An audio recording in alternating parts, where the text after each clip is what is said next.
Hello and welcome. My name is Jerjian, and I'm host of the Advice from Ancients. This one is number 4, episode 4, and it's based on the advice from Marcus Aurelius, the Roman emperor and philosopher.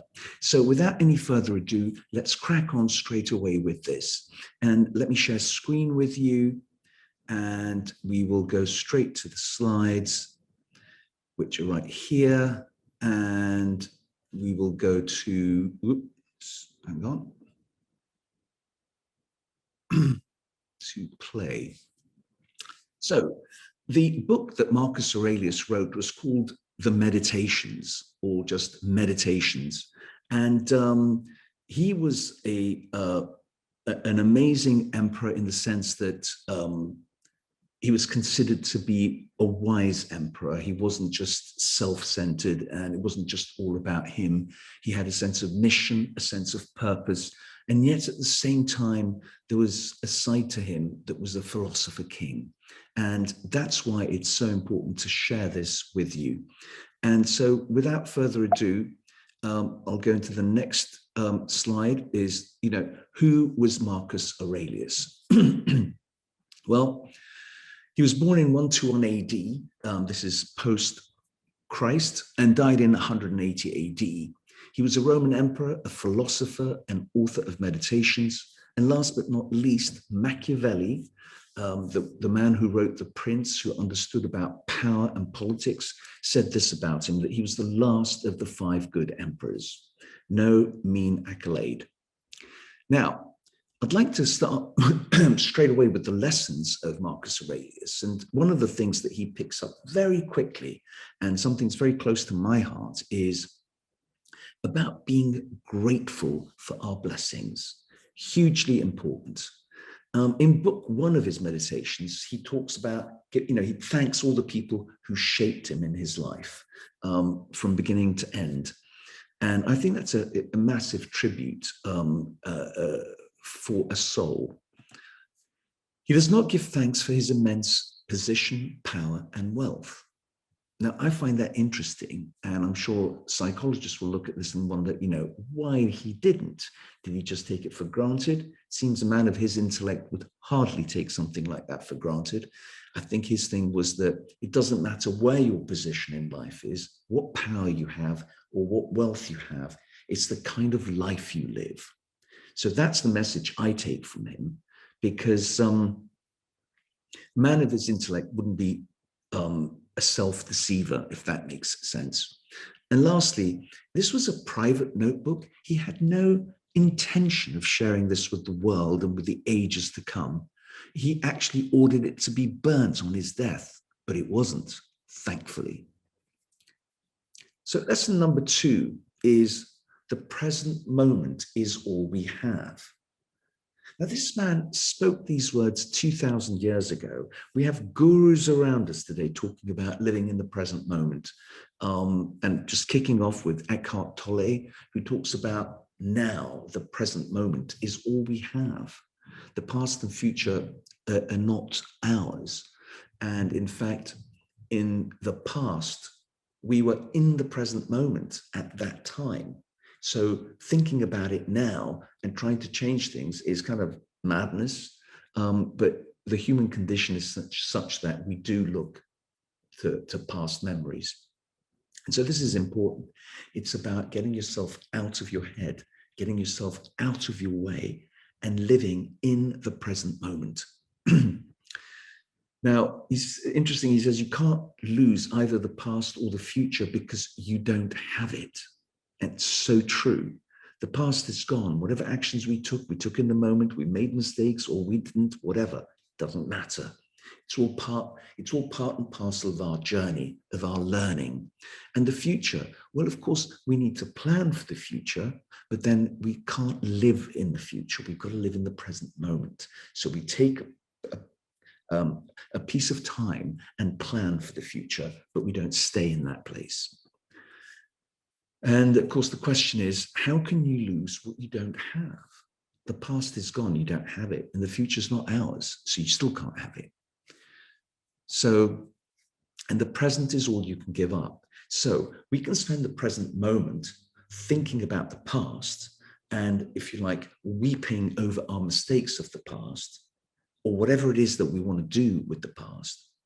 And if we, that's one way of losing your present. Another way of losing your present is being focused on the future so much, mortgaging your present for the future.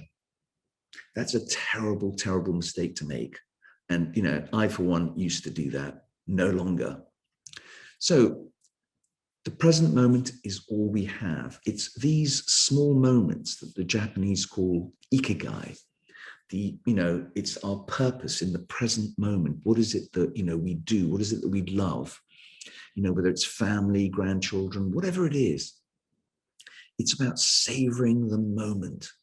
Even a cup of coffee or a cup of tea, savoring it, because that's all we have. Now, lesson number 3, ignore what others are doing or saying. We give so much importance to other people. Our visual sort of perceptions are, constantly being barraged, whether it's television, Netflix, whatever it is, or what other people do socially, that it takes over who we are. And we just need to learn how to have boundaries, how to ignore what others are doing or saying, and listening to our inner depth, because we have a purpose here. We have a limited time on earth. Why worry about what others will think of us? Others will think of us what they think. We can't control that. Neither should we even think of trying to control, because it's a complete waste of time. The only thing we have control over is ourselves, and that's what we have to invest in. Marcus Aurelius says, if someone despises you, that's their problem. Don't make it yours. And you have to remember that when somebody despises you, the likelihood that is that they don't actually know you. They've got other issues, and they've focused their hatred on you. Nothing to do with you. That's what the odds are. And lastly, your past determines your future. So start the change today. So if you're constantly focused on your past, that's determining your present moment. That's why you are where you are. So if you want to change where you are, start changing your thoughts. Wonderful wisdom, isn't it? Lesson number 4, never complain. How often do we complain? And the thing about complaining is that it's not good for the person we're complaining to, and it's even worse on us. What is the very best that can be said or done with the materials at your disposal? What is the very best that can be said or done with the materials at your disposal? In other words, if you are painting and you've got some paintbrush and paints, but they're not great, they're not good quality, or there's something not 100% with them, don't complain. Do the best you can with what you've got. You get lemons, make lemonade. Disturbance comes only from within, from our own perceptions. In other words, there's nothing wrong with the world outside us, as we would like to think, because it's so easy to pick things that we think are not right. And the disturbance within, it comes from within us. So it's from our perception. So if you're feeling disturbed, change your perception. It's that simple and that powerful. And choose not to be harmed, and you won't feel harmed. So, for example, if you think somebody's out there to get you, and they're strategizing and doing things to get at you, whether it's in business or personal, choose not to be harmed. Choose not to allow what they're going to do to harm you, and you won't feel harmed. Lesson number 5. Reality is shaped by your opinion, and our opinions are mostly not our own. It's learned opinions from our own parents, our educational system, our cultural circumstances. Those are the things that shape our opinion. So if you find an opinion is grating at you and you can do something about it, that's not going to take you off course, then obviously do it. But if it's something that's going to take you off course, off the path that you've set for yourself, it is not for you. So change your opinion. That changes your reality. Your soul takes on the color of your thoughts. Beautifully put. Our thoughts shape everything. And I find that if you're in a situation where you feel the energy around you is negative, you have choices here. You can leave that specific space because it's not resonating with you, or you can, for example, change your mindset temporarily in order to be able to meander through this difficult patch. But do not allow negative thoughts to imprint on your mind, because that will affect how you feel emotionally and also physically. We shape our own perception of the world with our thoughts. So if you see something that's going through your head that you don't like, change it. You're in charge. Change it. Even if it's something you hate, look at it from a point of view of love. That changes how you look at it. No external reality exists outside our own perceptions. There's an element of prescience, foreknowledge that I see with Marcus Aurelius. And the reason I say that is because he almost, looking from our sort of 21st century back, it looks as though he must have understood something about quantum physics. There are many realities out there. We choose the reality we want. It's a personal choice. So we can always change our perception of the reality. It's a bit like quantum physics. I mean, there's so many different possibilities of existence. In other words, there isn't just one universe. It's a multiverse. This is important because we can choose our future. We can choose the reality that we want. And it just blows my mind that somebody like Marcus Aurelius would write, no external reality exists outside our own perceptions. In other words, we're in this bubble and we create this bubble and we think this is it because it's our perception. However, there are other realities if we change our perception. We are not locked in to this one reality that we think is ours.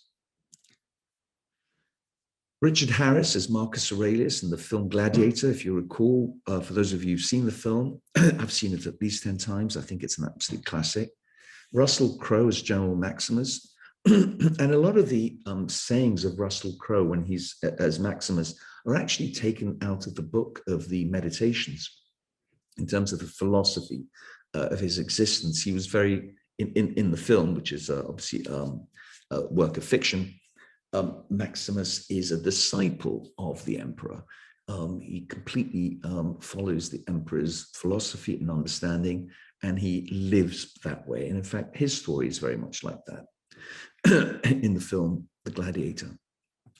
So lesson number 6, what is to be prized in life? What is it that we should be aiming for? To do and not do what we were designed for. In other words, our purpose. What is our purpose? This is something that's big with me in what I teach. Our purpose is everything, particularly post-retirement. Post-retirement is not a time of just leisure and relaxation and doing nothing. That's a prescription for early death or disintegration. What we have now is what another famous Roman philosopher said, Cicero, is that old age is the crown of life, our life's last act. And so here again, we hear this. What is to be prized in life is in this latter part of our lives, this last third age, as it were, we're designed to follow what our purpose is, to discover what our purpose is, and then to follow it and implement it, because that's what we were designed to do. And it's a design that we select, that we choose. Secondly, that's the goal of all trades, all arts, and what each of them aims at. That's the prize.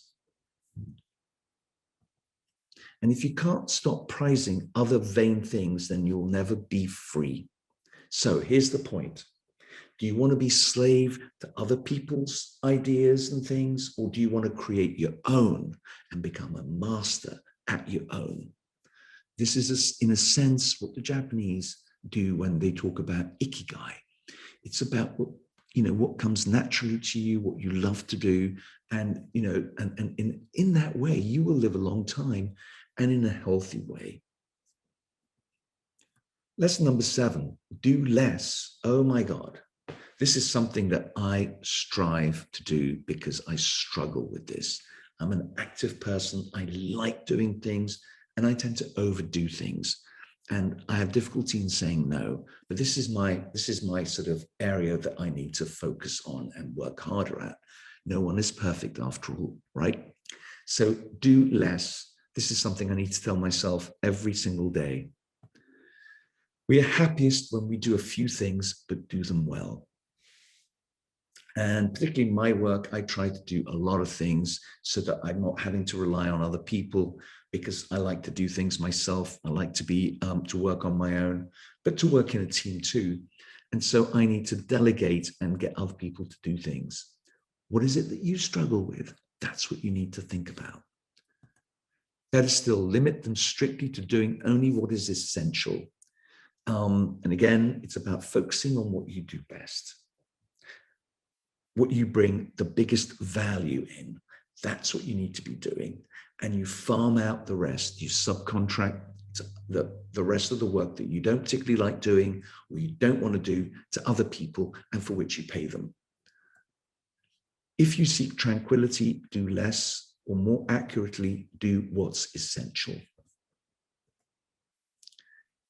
And this picture really captures that sort of sense of stillness that we each need to find, looking out of the window at nature, and stop and just think, what am I doing? Am I enjoying what am I doing? Am I enjoying what I do? And so on. And so really, really important to take the time to do only what's essential, because after all, now is the only time we really have. Lesson number 8. Death is knocking at your door. This is something that I speak a lot about. It's something, death is a subject that people in our culture do not like talking about. It's nothing prepares us for death.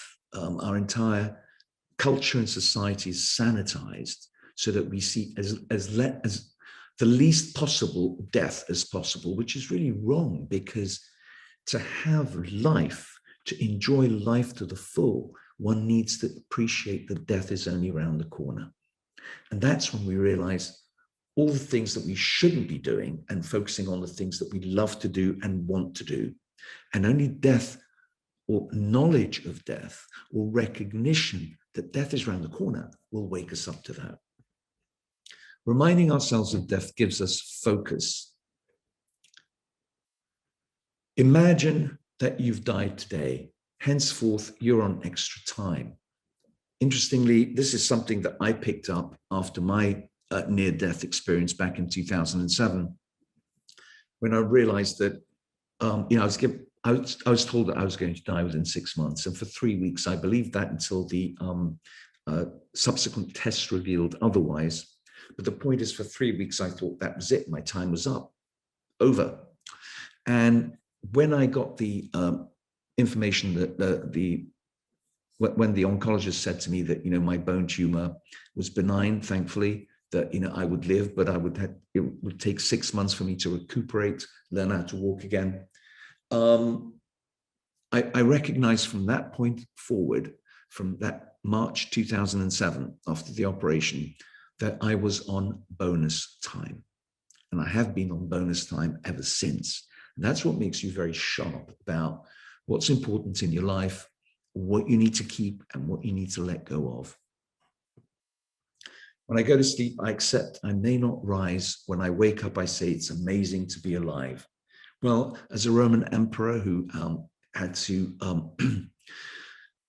prosecute many wars to keep his empire together, to keep Rome together, this is the way, he went to sleep, and this is the way he woke up. And I think it's a very, very healthy and wise way to look at life, because that way you can't take any day for granted. It's amazing to be alive, is it not? Lesson number 9. You're stronger than you think. How lucky I am that it has left me with no bitterness. I'm unshaken and undismayed. How many things happen in our lives where we get into a rage, we feel betrayed, we feel cheated, and it lets anger rise up and take over our lives. And it's only after a long while of experiencing this anger, which really hurts no one but ourselves, are we left with this idea that we need to let go. And by letting go, we feel lucky again that we have no bitterness. And of course, the next time this happens, you know what to do, because you don't want to go through that whole palaver again, do you? Sometimes to live is an act of courage. Here, what Marcus Aurelius is talking about is that when you're ready to let go and die, there may be people who need you and for whom you need to be around. And so it is an act of courage to stay on in order to help them. This is an act of sacrifice, if you like. The art of living is more like wrestling than dancing. This is obviously Marcus Aurelius's idea. I don't necessarily agree with it, but I don't have to. I'm sure that some people think life is a bit of a wrestling match rather than the dancing. I personally prefer the dancing, but I can see where he's coming from about wrestling, because I've certainly wrestled. Lesson number 10. You are rising for the work of humankind. Again, this seems to be so much ahead of his time, because here he's talking about consciousness, raising one's consciousness, really. We were born to work together like our feet, hands, and eyes. We all have to work together, coordinate. People who labor all their lives but have no purpose are wasting their life. And I cannot tell you how many millions, possibly billions of people are living with no purpose and are wasting their lives. Why? Because they don't know better. I didn't know better, and I thought I was educated.